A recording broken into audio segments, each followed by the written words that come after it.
Anggota DPRD Kota Makassar, Ismail, resmi mendaftarkan diri sebagai calon Ketua Komite Olahraga Nasional Indonesia KONI Kota Makassar periode 2025 hingga 2029 Rabu 16 April 2025. Didampingi tim pemenangan dan perwakilan dari 38 cabang olahraga cabur pendukung, Ismail menyerahkan dokumen pendaftarannya ke panitia penjaringan.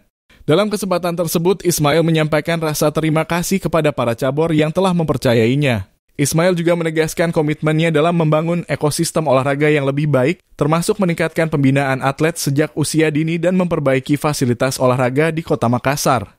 Saya diberikan amanah oleh Allah, bagaimana olahraga Kota Makassar, kita jadikan epicentrum olahraga di Kota Makassar itu sebagai gerbang Indonesia Timur, yaitu bagaimana pembinaan olahraga dari sejak dini sampai mereka jadi atlet, insyaallah kita akan perbaiki semua.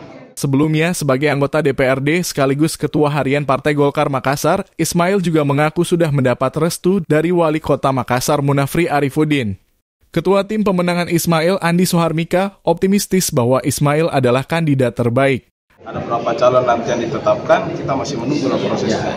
Sampai dengan apa menjadi hasil yang akan ditetapkan tim penjaringan.